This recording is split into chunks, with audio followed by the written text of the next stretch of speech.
Guillaume. Il faut lancer? Ouais.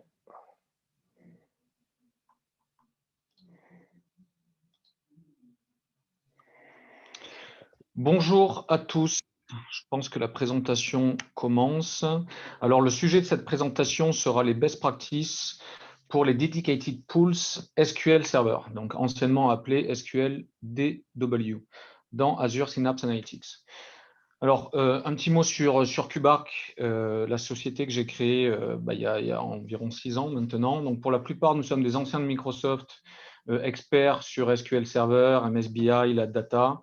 Vous voyez ici qu'on couvre pas mal de technos, notamment des technos qui ne sont pas Microsoft. Partager la présentation, Guillaume, excuse-moi. Oui, je vais partager, tu as raison, Yannick, merci beaucoup.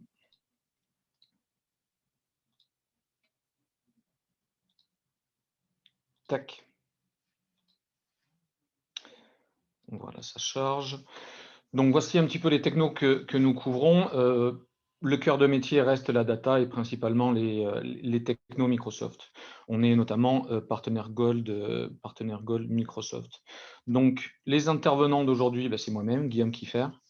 Je suis MCM sur SQL Server Microsoft Certified Master, juste pour info. Et puis Yannick Mézui. Yannick, si tu veux te présenter. Oui, Yannick Mézui, Solution Architect Azure, autour des problématiques de data. Donc du SQL Server on-prem, SQL en VMIAS, Service Pass, et toutes les technologies cloud et big data.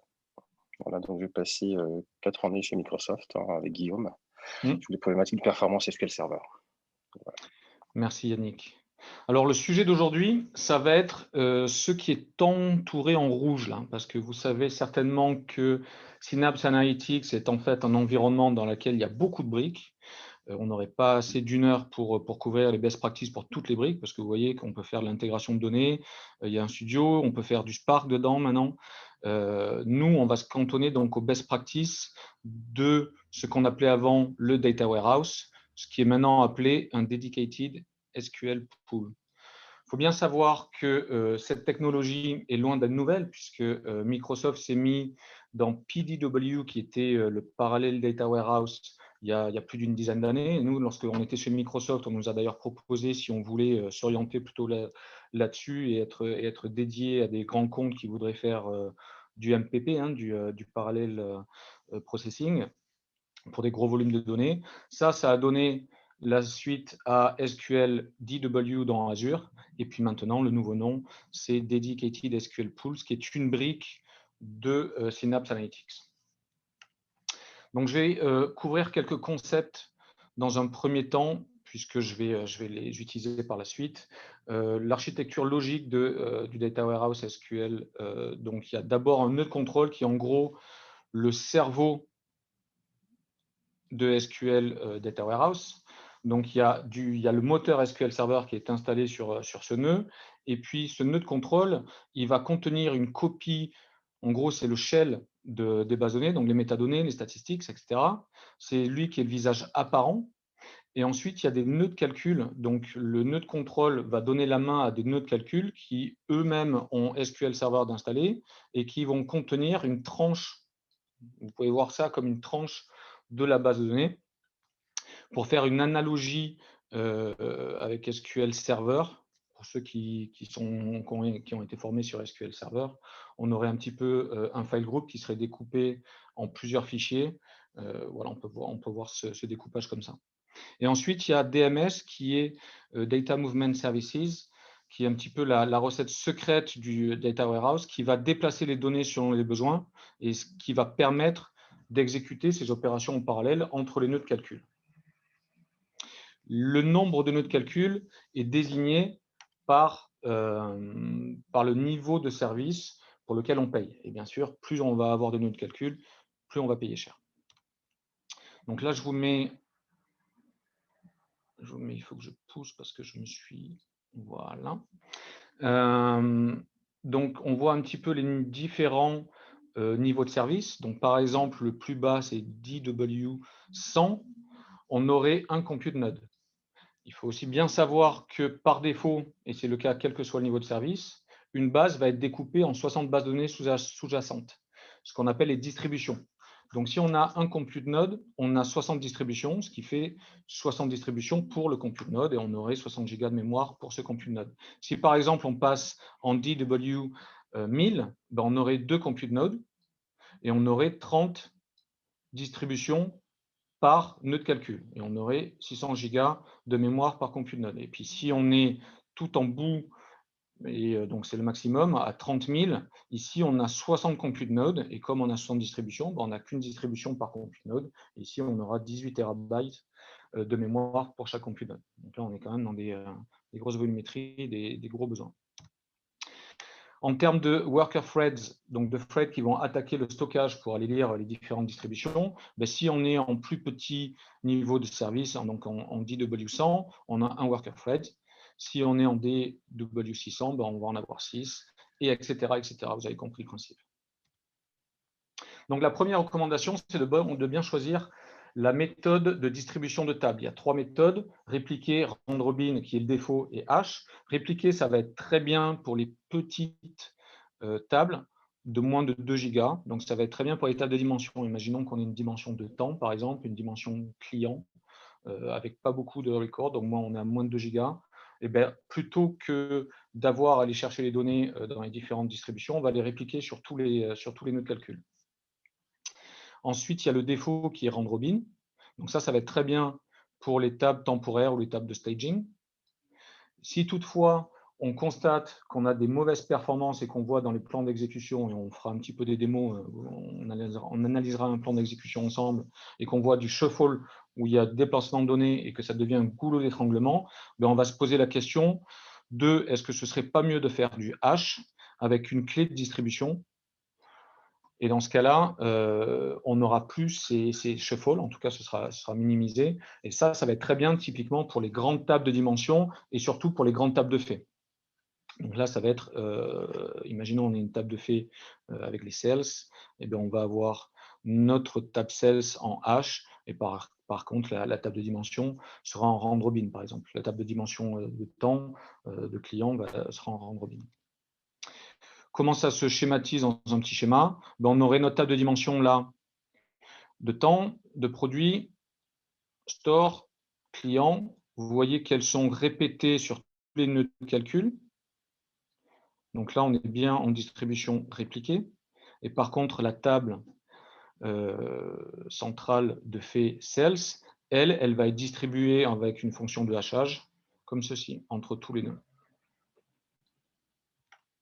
Bien, donc la recommandation suivante, c'est d'activer le resist set caching, qui va permettre, lorsque on l'active, d'aller chercher les résultats directement dans le cache au niveau du stockage et de ne pas passer par le nœud de contrôle qui va dérouler la requête sur les nœuds de calcul. Et donc, ça va être instantané. Le client va récupérer le client instantanément. Donc, on a cette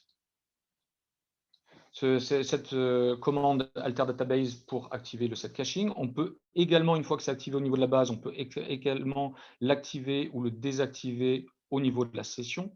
On peut voir les bases pour lesquelles ce serait activé. Et puis, on peut requêter une DMV pour aller récupérer les requêtes qui bénéficieraient de ce résultat set caching. Donc, je vais faire une petite démo.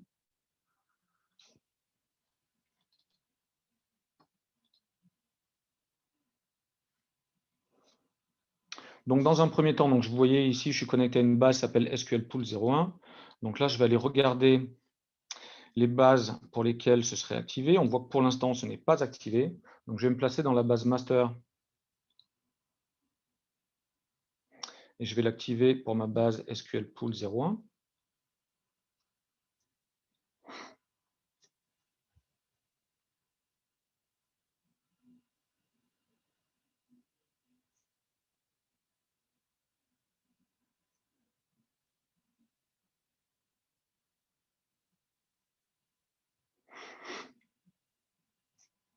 Voilà, ça a pris un peu de temps, mais c'est actif. Je vais exécuter une requête et vous voyez ici, je fais une option qui est la labellisation de la requête, qui est extrêmement utile pour repérer ensuite dans les DMV, pour repérer la requête sur laquelle j'ai voulu, pour l'identifier. Donc là, je lui mets un label que j'ai appelé démo2.reset-caching. J'exécute la requête, donc il faut repasser sur la base, bien sûr. Vous voyez qu'ici, ça a pris un peu plus d'une seconde. Voyons si le cache a été récupéré. Non. Vous voyez qu'ici, on a 0. 0, ça veut dire un cache miss. On n'a pas retrouvé le jeu de résultats qu'on voulait dans le cache. 1, ça voudrait dire qu'on a un cache hit. Et une valeur négative, ça voudrait dire que pour telle ou telle raison, le result set caching n'a pas été utilisé. Donc ensuite, je vais voir ici, pour la requête, donc en spécifiant le label que j'avais spécifié tout à l'heure, je vais regarder les commandes qui ont été lancées, et on voit ici qu'ici, j'ai quelque chose qui a été placé dans le cache. Donc logiquement, maintenant, lorsque je retourne la requête, là, vous voyez que c'est instantané, je suis bien plus rapide que tout à l'heure. Et si je regarde, est-ce que le result set caching a été utilisé? Cette fois-ci, oui. Je peux le désactiver au niveau de la session avec un set result set caching off. Et là, si je retourne la requête, ça ne va pas être instantané. Vous voyez que je suis revenu un peu au-delà de la seconde. Et si je vais voir si le cache hit a été utilisé, là je suis à un -2 parce qu'il n'a pas pu être utilisé parce que justement je l'ai désactivé au niveau de la session. Et puis je pourrais le réactiver, par exemple, si je voulais, pour la relancer, ce serait à nouveau instantané.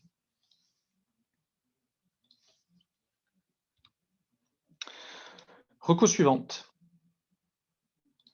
Utiliser des vues matérialisées. Donc ça, c'est un petit peu le principe, le même principe qu'en SQL Server. Moi, je me rappelle lorsque j'étais chez Microsoft et je donnais le training PTO, Performance Tuning Optimization sur SQL Server, on avait un exemple où lorsqu'on faisait des agrégations, que ce soit du max, du min, de l'average, du count big, du sum, du var, du stdf, on avait des performances absolument faramineuses en utilisant les vues matérialisées. Ça va être un peu le même principe ici. Donc voilà la commande pour créer une vue matérialisée. Là, ici, on lui spécifie la distribution pour la requête. Et ensuite, on peut, si on voulait la désactiver, la commande pour la désactiver, ce serait un alter index disable. Et ensuite, pour la réactiver, ce serait un alter index rebuild. Donc, on a l'exemple ici d'une vue matérialisée. Avant, on est à 103 secondes. On voit ici, dans le plan d'exécution, qu'on a beaucoup de shuffle. Le shuffle, c'est ces brassages de données, j'en ai dit un mot tout à l'heure, qui sont nécessaires pour aller chercher les données. Et en fait, ça va être consommateur, puisqu'il faut que SQL Server se crée dans TempDB une table temporaire pour stocker temporairement ces données-là, pour pouvoir satisfaire les jointures localement. Et vous voyez que ça crée un goulot d'étranglement, parce qu'on en a un petit peu partout. Donc, ce qu'on va faire pour résoudre ça, c'est qu'on va créer une vue matérialisée. Et avec la vue matérialisée, que voici ici, vous voyez au passage qu'ici, on a spécifié create index view. À partir du moment où on crée un index sur une vue, ça devient une vue matérialisée. Donc, c'est un petit peu la même chose que create materialize view, c'est la même chose, sauf qu'avec une vue indexée, on a quelques restrictions, mais c'est le même fonctionnement. Vous voyez que la syntaxe par la suite est exactement la même. Donc ici, je fais un hachage sur le customer ID. Le customer ID qui est la première colonne du groupe by. Donc ça a du sens. On crée cette vue matérialisée et en temps d'exécution, on passe de 103 secondes à 6 secondes. Et vous voyez dans le plan graphique qu'on n'a plus de shuffle. Donc je vais faire une petite démo pour démontrer le explain with recommendations. Le explain nous fournirait un plan d'exécution et le explain with recommendations va nous fournir des recommandations pour optimiser la requête SQL Server.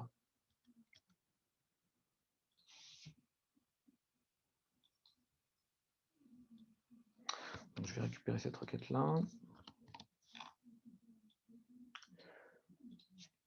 Son plan d'exécution ressemblerait à ceci, donc il n'est pas très complexe, mais vous voyez que j'ai un shuffle et il compte pour 99%. Vous voyez, donc c'est vraiment lui qui est le goulot d'étranglement ici. Alors, qu'est-ce que je peux faire? Ce que je vais faire, c'est que c'est un peu magique, hein. Là, vous allez avoir l'air d'un Superman quand vous faites ça, parce que de suite, vous allez avoir une recommandation et vous allez optimiser la requête sans avoir même essayé de comprendre ce que fait la requête. Donc, j'exécute ceci. Je copie ce XML dans un notepad. Alors, c'est pas super sexy à lire, mais enfin, on s'y retrouve quand même. Vous voyez qu'ici, on a le tag Material as View. Donc, on a notre création, notre code de création de la vue qui démarre ici. Et je vais aller récupérer jusqu'à la fin. Là, vous voyez que j'ai le / Material as View. Donc, je vais récupérer ce code-là. Vous pourriez, par exemple, si vous voulez, le reformater pour que ce soit un petit peu lisible, comme ça, vite fait.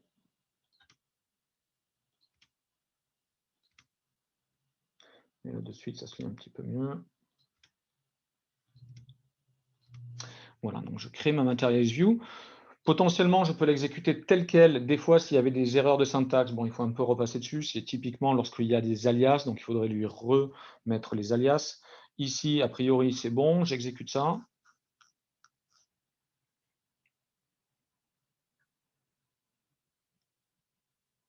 Et lorsque je vais retourner la requête, regardons son plan d'exécution, mais vous voyez ici, il n'y a plus de shuffle, il a disparu. Et si j'exécute ma requête, c'est instantané. Là, j'ai le résultat instantanément. Donc voilà la puissance des vues matérialisées et surtout de cette commande-là qui va bien vous simplifier la vie, parce que c'est vraiment une recommandation qui vous est donnée par le moteur. Ensuite, on va parler de statistiques. Donc les statistiques automatiques, c'est exactement comme dans SQL Server. Si on a l'option de base auto-create statistique qui a on, SQL Server se donne le droit de créer des statistiques automatiques. Et on sait que c'est des statistiques automatiques parce que leur nom commencera toujours par _WA. Pourquoi? Pour la petite histoire, c'est parce que Microsoft avait été créé dans l'État de Washington, d'où le WA. Donc si vous voyez _WA quelque chose, c'est forcément des statistiques automatiques.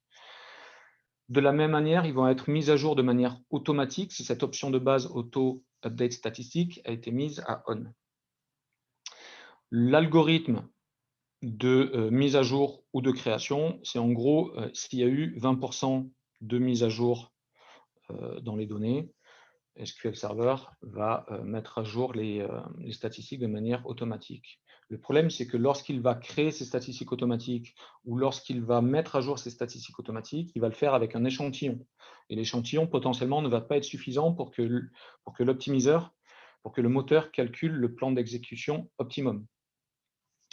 Au passage, vous voyez qu'on a une autre option qui est le set auto-update statistique async qui ferait l'auto-update de manière asynchrone. C'est-à-dire que lorsque la requête tourne, elle ne va pas attendre que les statistiques soient mises à jour. Elle va continuer de dérouler sa requête. C'est uniquement les requêtes suivantes qui bénéficieront des statistiques mises à jour lorsqu'ils ont fini d'être mises à jour, plutôt que d'attendre.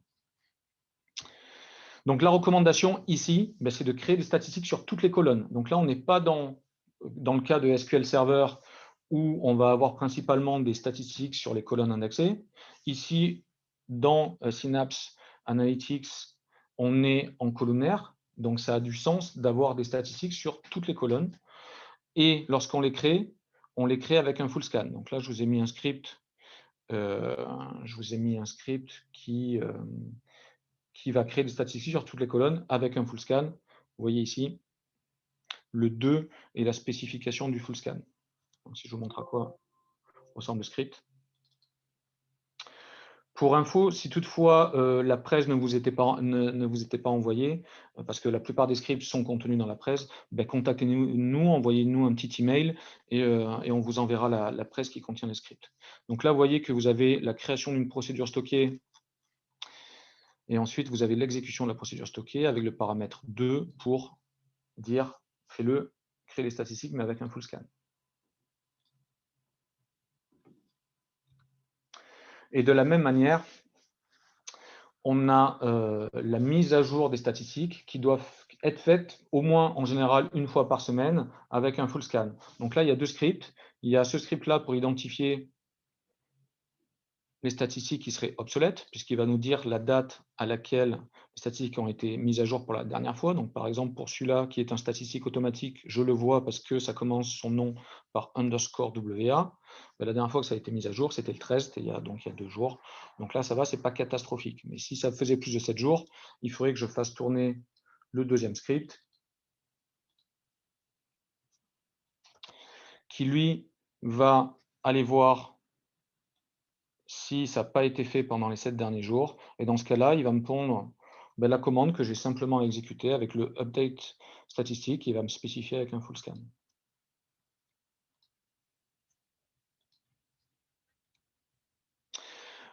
Recommandation suivante. Donc, Synapse Analytics s'appuie sur le stockage qui est du SSD avec de la mémoire NVMe, donc non volatile de mémoire express. C'est ce que veut dire le NVMe. Et ça a du cache et il faut le préchauffer. Donc typiquement, imaginons que vous ayez des processus ETL qui démarrent par exemple à 3 heures du matin. Vous allez tourner cette requête-là pour préchauffer le cache. Donc ça va faire un select count big. Vous allez faire tourner ça, donc par exemple 10 minutes avant que l'ETL que démarre. Et ça va préchauffer le cache. Donc ça, c'est important pour avoir des bonnes perfs. Sinon, forcément, lorsque votre pool SQL va se remettre en marche, au début, ça va être très lent. Ensuite, recommandation suivante, préchauffer les tables répliquées. Donc les tables répliquées, si vous vous rappelez, c'est les petites tables qui font moins de 2 gigas. Typiquement, les tables de dimension. Pour les tables de dimension, ça a du sens de les répliquer sur tous les nœuds de calcul. Et on voit ici que dans le type comparatif, qu'avec un call cache par rapport à un warm cache, lorsqu'on est en répliqué, on a quand même des perfs qui sont bien améliorés. Donc ça se fait avec un script PowerShell que je vous ai mis là, qui est téléchargeable depuis GitHub également.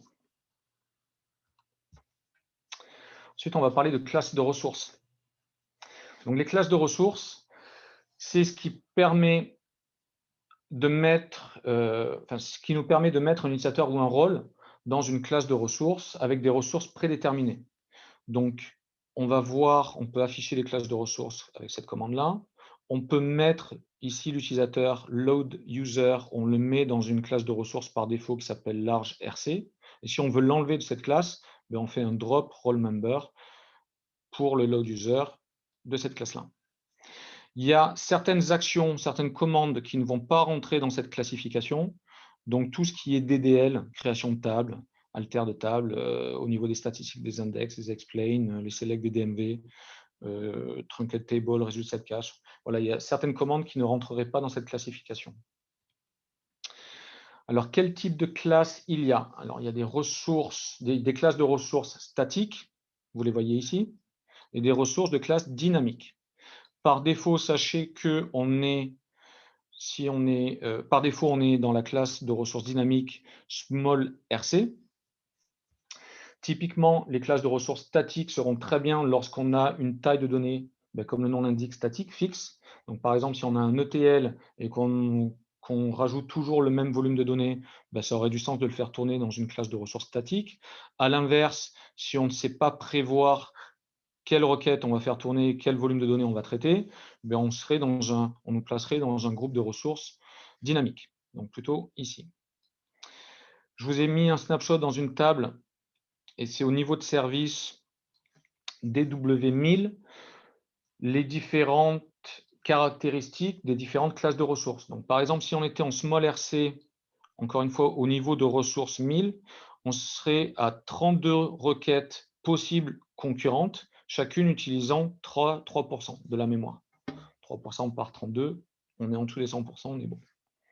Medium RC, on serait à 10 requêtes concurrentes, chacune utilisant 10% de mémoire. 10 x 10, 100. Large RC, on serait à 4 requêtes qui utilisent chacune 22%. Et en X large RC, on serait à qu'une requête à la fois qui utiliserait 70% de la mémoire. Ensuite, il y a le concept de slot d'accès concurrentiel. Alors ça, c'est ce qui va permettre, puisque les requêtes, lorsqu'elles tournent, sont en concurrence pour accéder aux ressources. Donc, une requête va utiliser un certain nombre de slots d'accès concurrentiels. Et par niveau de service, on aura un certain nombre de slots d'accès concurrentiels, c'est-à-dire qu'on ne pourra faire tourner qu'un certain nombre de requêtes. Et si une requête est exécutée avec 10 slots d'accès concurrentiels, ben, elle aura accès à 5 fois plus de ressources que si elle était exécutée avec 2 slots d'accès concurrentiels. Et si une requête nécessite 10 slots d'accès concurrentiel, mais qu'au niveau du service où je suis, ben, il n'y a que 40 slots d'accès concurrentiel, ben forcément, vous l'avez compris, je peux faire tourner que 4 requêtes à la fois. Donc là, par exemple, au niveau de service DW 1000, j'ai 40 slots d'accès concurrentiel. Donc, qu'est-ce que je peux faire tourner? Ben, par exemple, je peux faire tourner une requête en small RC, puisque une requête en small RC va me consommer un slot. Je peux consommer une requête en statique RC, puisque ça va me consommer 2 slots. Je peux exécuter une en medium RC, parce que ça va utiliser 4 slots, vous le voyez ici, et une en X large RC, parce que ça va consommer 28 slots. Et donc, vous voyez que si je fais la somme de tout ça, comme je suis en niveau de service 1000, ben, il va me rester encore 5. Donc, je pourrais faire tourner, par exemple, encore 5 requêtes en small RC, puisque chacune utiliserait un slot. Donc, vous avez compris qu'il faut, lorsqu'on va attribuer des users et des rôles à des classes de ressources, il faudrait idéalement avoir en tête par niveau de service combien de requêtes je peux faire tourner, combien elle va me coûter en pourcentage de mémoire, combien j'ai droit de slots. Donc, ça devient très complexe si on voulait garder tout ça en tête. Donc là, la recommandation, c'est d'exécuter cette requête, cette procédure stockée-là, qui va vous donner beaucoup plus d'infos, tout ça formaté dans une table pour que vous y voyez plus clair. Donc, je fais une première démo ici. Donc, je crée cette procédure stockée. Bon, moi, je l'ai déjà créée, donc je vais de suite l'exécuter. Et vous voyez que dans un premier temps, je l'exécute en lui spécifiant un niveau de service. Ici, je suis en DW1000. Et ensuite, je lui spécifie nul et nul. Donc, nul pour un schéma et nul pour le nom d'une table de données. Et donc là, il va me donner toutes les caractéristiques dont on a parlé avant pour ce niveau de service. Donc, par exemple, il va me dire que en statique RC10, ben, j'ai le droit à 32 requêtes en parallèle, que dans ce niveau de service, j'ai droit à 40 concurrency slots, que chaque requête de cette classe-là me consommerait un slot, et puis même un memory grant, donc par requête, la mémoire que ça me consommerait. Et donc, je pourrais comme ça savoir combien de requêtes et choisir un bon niveau de service et une bonne classe de ressources en fonction des besoins que j'ai. Et vous voyez ici, dans un deuxième exemple, que je lui spécifie un schéma et je spécifie le nom d'une table. Ici, c'est pour évaluer le montant de mémoire qui serait nécessaire à faire une opération sur l'index cluster column store. Donc, par exemple, si je devais le reconstruire, pour cette table-là, SQL Server me dit tu vas avoir besoin de 288 MB. Et donc, il me donne les niveaux de service associés pour consommer. Donc ici, vous voyez que la plupart des niveaux de service seraient bons, même la totalité, puisque à 288 MB, je suis bon, donc je pourrais utiliser ce niveau de service-là, celui-ci, etc., puisque je suis au-dessus des 288. Si par exemple, j'avais fait la même chose sur une plus grosse table et qu'ici, on m'avait donné 5 gigas, et ben, il ne m'aurait pas ressorti ces niveaux de service ici. Il m'aurait sorti que les niveaux de service qui auraient été au-delà de 5 gigas. Donc voilà une bonne recommandation pour y voir un peu plus clair dans ce nombre de requêtes qui peuvent tourner en parallèle et ces slots concurrentiels. Ensuite, recours suivante, mettre en place du workload management. Donc on va voir que ça va être très bien pour la classification, pour l'importance et pour isoler les requêtes. Alors comment ça se passe? On crée un workload classifier. Donc on lui donne un nom. On lui donne ici un user qui va être mis dans ce groupe. On peut lui spécifier un label. On peut lui spécifier un contexte. Ça, c'est assez utile puisqu'ensuite, on va pouvoir se mettre dans le contexte et donc exécuter une requête qui serait dans le contexte de ce groupe et donc avoir les ressources de ce groupe-là. Et on peut même lui spécifier un start time et un end time. Imaginons qu'on ait un user, par exemple, qui va faire de l'ETL à partir de 3 heures du matin et qu'on veut le mettre avec une certaine importance, par exemple une importance plus élevée pendant l'ETL ou plus basse pour telle ou telle raison. On pourrait lui dire démarre à 3 heures et puis finit à 6 heures du matin, par exemple. Ensuite, vous avez des DMV associés pour aller requêter tout ce que je viens de vous dire. Vous pouvez choisir un workload group. Donc ici, dans cet exemple-là, c'est le small RC, hein, qui, si vous vous rappelez, c'est le par défaut. On lui donne une importance qui est high. Donc ici, qu'est-ce que ça veut dire? Ça veut dire que, comme vous l'avez vu, vous avez un nombre de requêtes qui est limité en concurrentiel. Donc forcément, il y a une queue. Donc ici, on a 7 analystes d'état qui est en train d'exécuter cette requête. Ceux-ci, ils sont en attente, hein, ils sont dans la queue. Si toutefois, j'ai un analyste national qui arrive et qui, lui, a une importance high qui va être supérieure à l'importance des autres, il va passer en premier. Il va passer devant tout le monde. Ensuite, on a la possibilité ici de spécifier un groupe, ici small rc, mais on a aussi, donc ça c'est un groupe qui existe déjà, une classe de ressources qui existe déjà, mais on peut également se créer son propre groupe, donc avec un minimum pourcentage de ressources, une valeur capée, un minimum par requête, on peut lui respécifier une importance et on peut même lui donner un timeout au niveau de la requête, donc par exemple un timeout à 1 heure si on juge que la requête est censée se finir en 1 heure. Je vais faire une petite démo.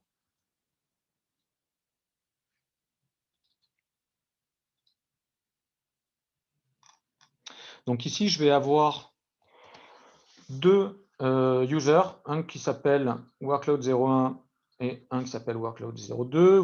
Dans un premier temps, je vais vous montrer qu'il n'y a rien qui tourne sous ces 2 users. Hein. Donc là, ici, dans statut, je regarde uniquement ceux qui sont running et suspended, pour ceux qui tourneraient en ce moment. Donc il n'y a rien qui tourne sous ces 2 users.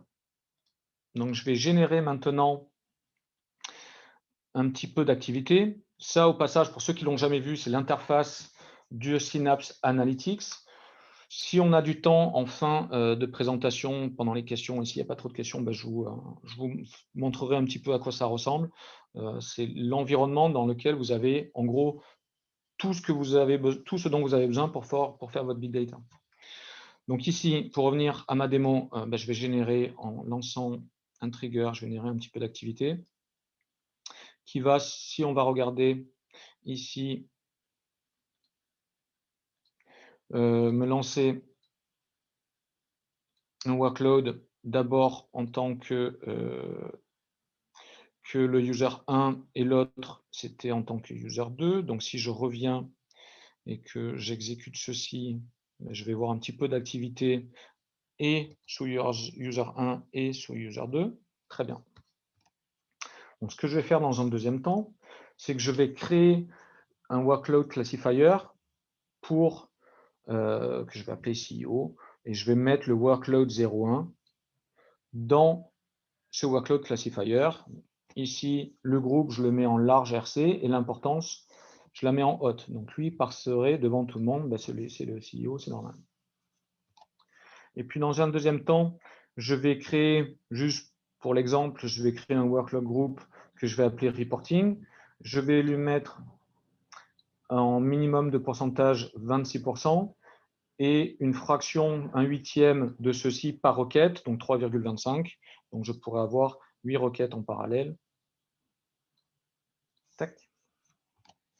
Et ensuite, je vais créer un workload classifier pour le user workload 02. Et là, vous voyez que cette fois-ci, je le mets en importance below normal. Donc une importance faible. Je vais régénérer de l'activité. Ouais, non, je pense ça.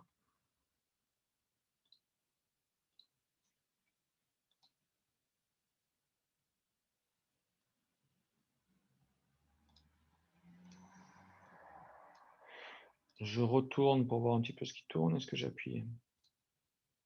Tac, oui, ça y est, c'est running.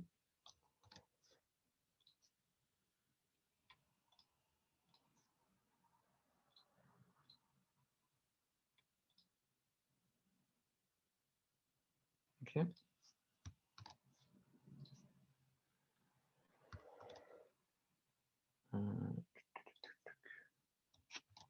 Non.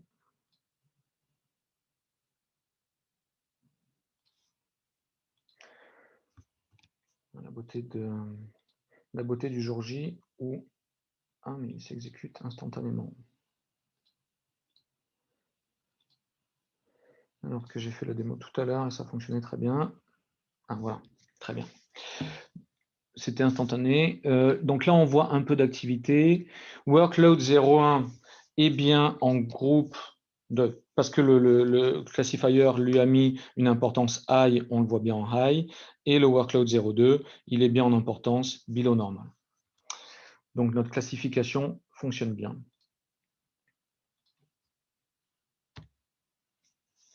Ensuite, recommandation suivante, les index column store.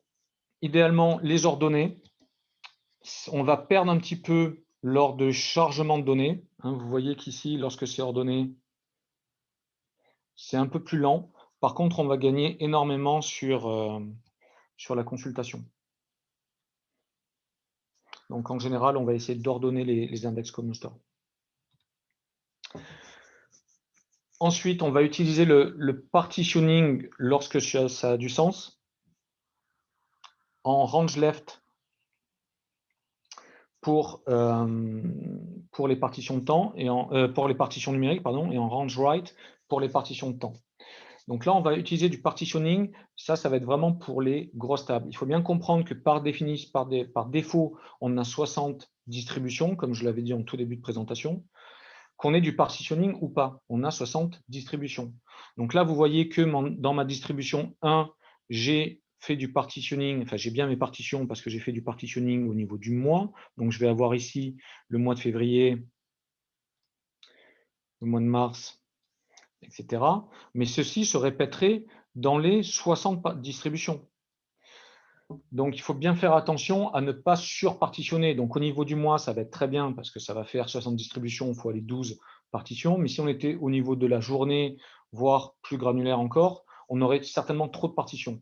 Puisqu'une partition qui aurait moins de 1000 lignes par distribution et partition, on n'aurait pas une optimisation de la compression. Donc, on n'aurait pas des performances qui seraient… Au contraire, on aurait très certainement une dégradation de la perf.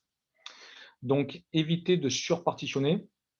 Par contre, pour les très grosses tables, en général, c'est pour les tables de plus d'un milliard de lignes, on va commencer à réfléchir à du partitionnement, très certainement au niveau du mois.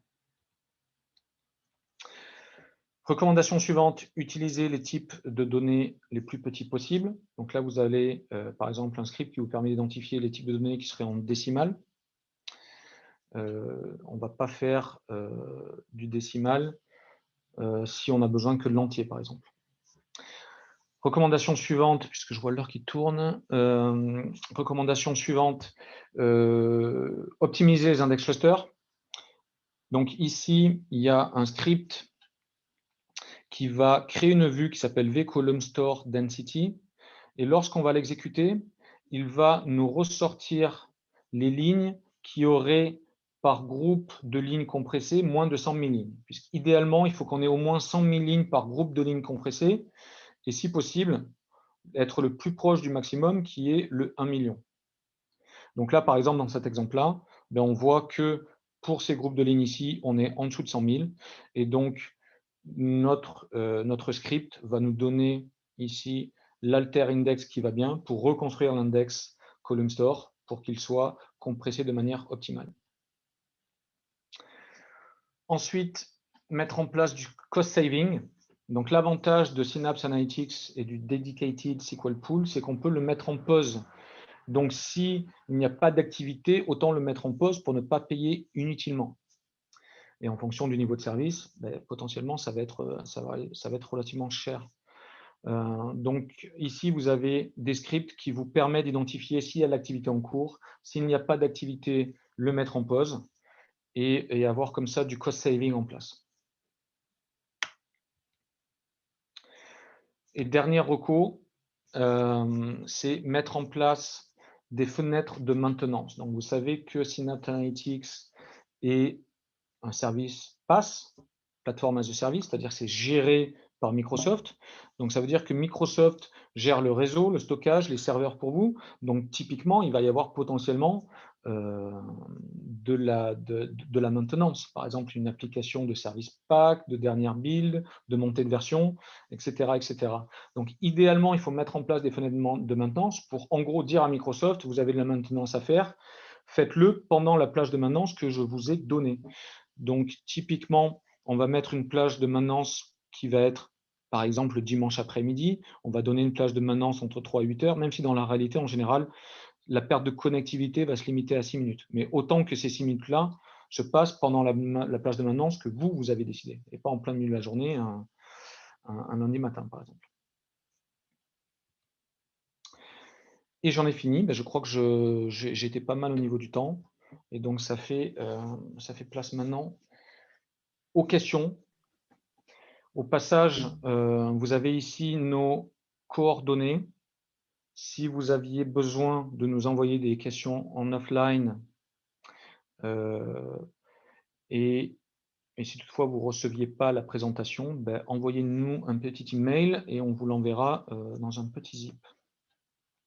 Yannick également, je ne sais pas si tu voulais rajouter quelque chose. Si oui, dis-moi où tu veux que je revienne. Sur le cost management que tu as évoqué tout à l'heure, peut-être préciser qu'il a intégré dans de l'Azure Automation, donc via des runbooks. Voilà, ça permet de le faire partir quand on veut avec un scheduling, par exemple. Oui, super. Toute façon de faire dans Azure. Après, si vous avez un scheduler propre, vous pouvez également l'intégrer là-dedans. Très bien, merci Yannick. D'autres choses ou d'autres questions? Enfin, ou des questions, il n'y en a pas encore eu.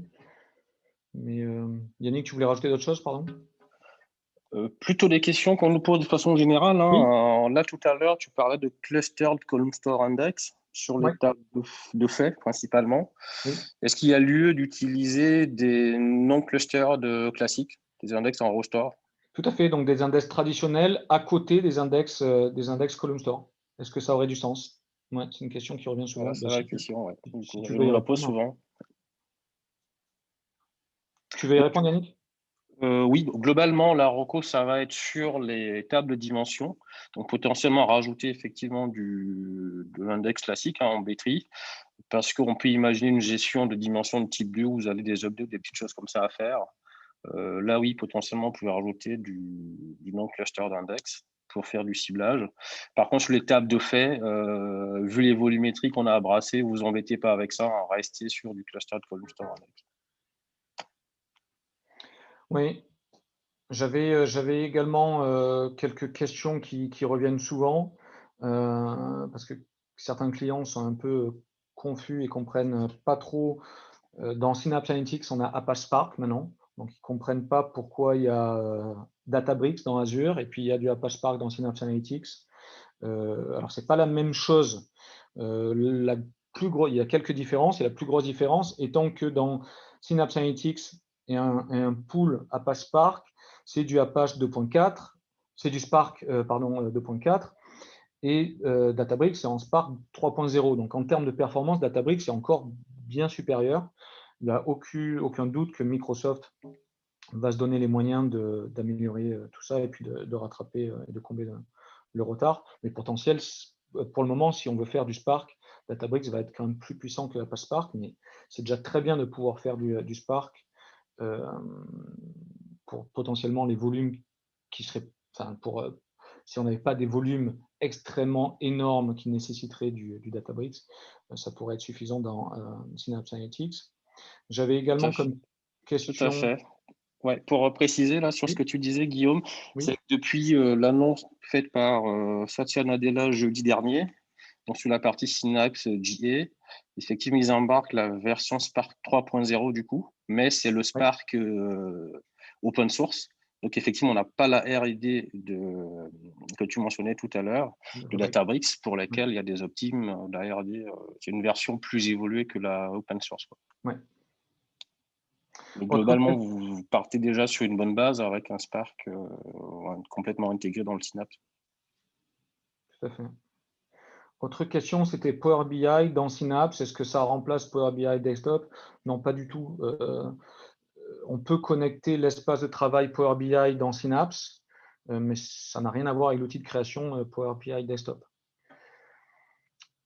Ensuite, une autre question.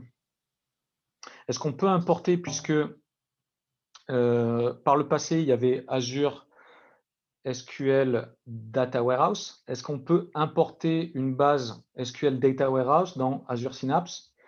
Alors oui, indirectement, puisque lorsqu'on crée un pool SQL Server, on a la possibilité de le créer vide ou on a la possibilité de le créer à partir d'un point de restauration. Donc typiquement, si on avait créé un point de restauration pour le Data Warehouse, ben on pourrait créer un pool à partir de ce point de restauration et ça va être une copie. Le seul truc, c'est que ça va être donc du coup une base de données différente. Donc, ce n'est pas réellement une migration, c'est une recréation à partir d'un backup, si vous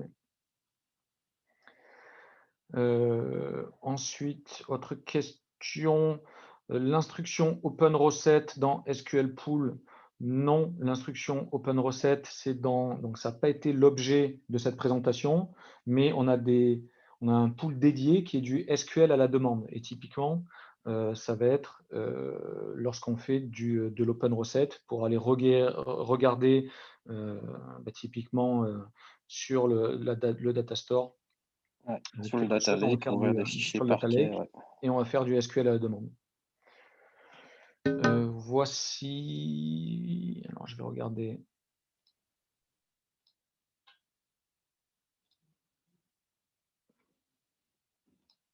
Si on a des questions.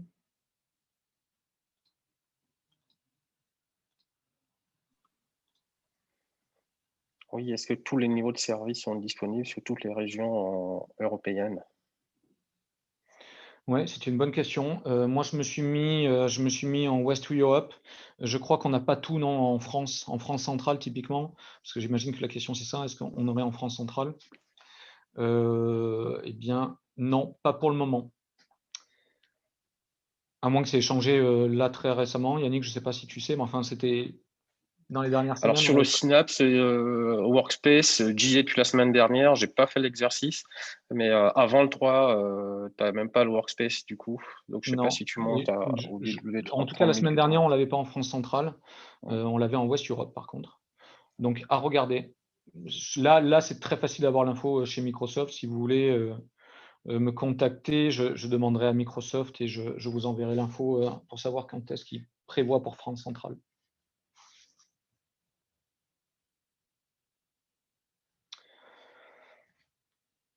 Je crois qu'on a fait un petit peu le tour des questions. Je peux éventuellement, pour ceux que ça intéresse, faire un petit tour du portail. Yannick, tu avais d'autres questions que tu voulais éventuellement partager? Oui, bon, plutôt un retour d'expérience. C'est on va dire la protection de la base, point de vue sécurité, isolation réseau. Donc le data warehouse maintenant, on peut l'intégrer au private endpoint, qui permettent de bypasser complètement le endpoint public de sa base de données. Donc, du coup, elle est dans son réseau, on n'y accède que par le réseau, par CVNet. Donc ça, c'est aussi un point qui est souvent remonté par qu'on voit sur le terrain. Ok, merci Yannick. Je ne vois pas d'autres questions qui arrivent dans le chat. J'y retournerai éventuellement tout à l'heure pour voir s'il y en a d'autres.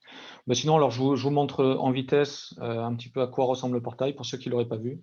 Donc, c'est vraiment un workspace, donc un environnement dans lequel on va pouvoir faire tout ce dont on aurait besoin pour faire du big data, que ce soit de l'ingestion des données, à l'exploration, à l'analyse, à la visualisation avec Power BI, en faisant même du machine learning potentiellement au passage. Tout ça dans un même environnement. Donc, on va avoir ici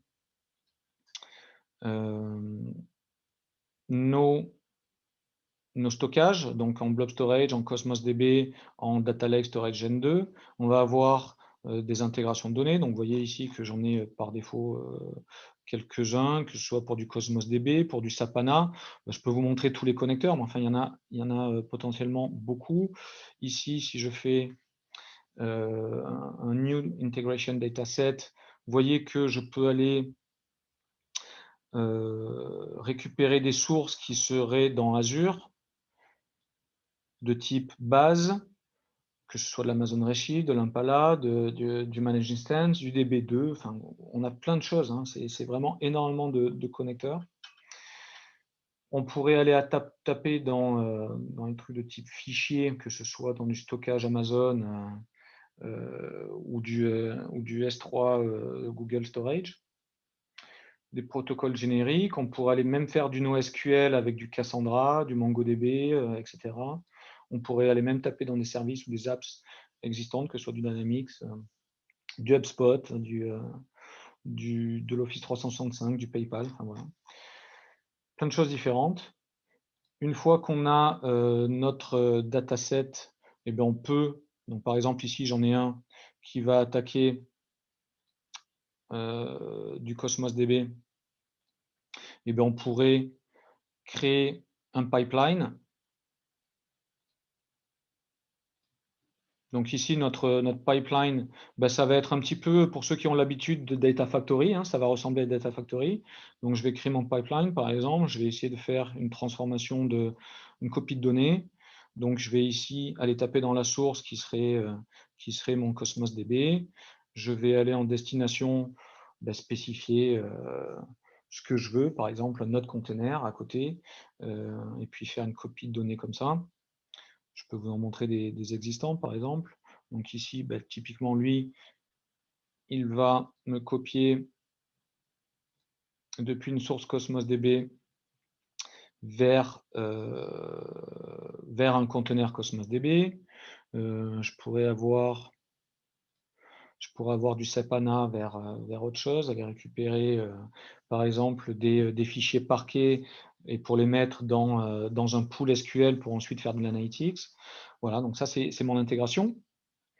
Je peux faire du développement également avec du publishing de scripts SQL, de notebooks, de Dataflow, de Power BI, tout ça, donc utilisable par toute une communauté de data engineers, de data scientists, à qui j'aurai des droits pour voir telle ou telle chose.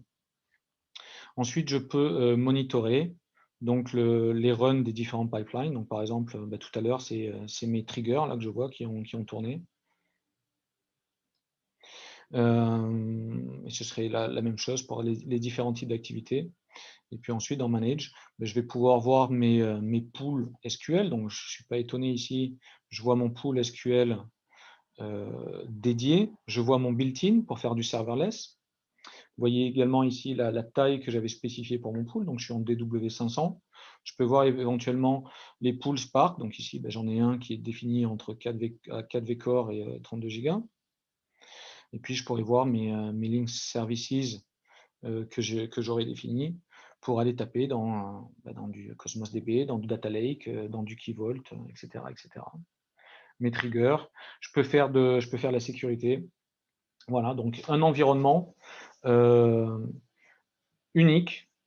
C'est assez unique là, ce qu'a essayé de faire Microsoft. Donc un environnement dans lequel j'ai tout à ma disposition pour faire tout ce dont j'ai besoin, jusqu'à faire potentiellement depuis l'ingestion jusqu'au machine learning. Est-ce que tu voulais rajouter quelque chose, Yannick? Non, c'est très bien. Effectivement, on a le studio, avoir la main sur tous les éléments.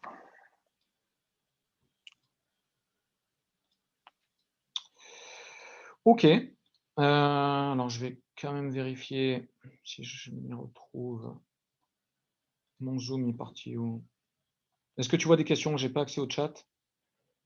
Non, pas de nouvelles questions. Non.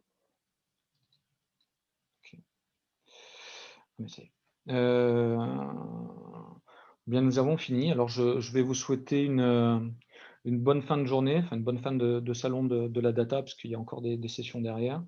N'hésitez pas à nous contacter, comme je l'ai dit tout à l'heure. Hein. Vous avez peut-être pris nos emails ici pour pouvoir nous contacter si vous aviez des questions, si vous avez besoin qu'on vous envoie la présentation. N'hésitez pas et on vous répondra. On est une entreprise familiale et donc on est extrêmement à taille humaine, hein, donc extrêmement réactif. C'est l'avantage. Bon, mais j'arrête ici. Bonne fin de journée à tout le monde. À très vite. Merci à vous. Bonne fin de journée. Merci, au revoir. Merci, au revoir.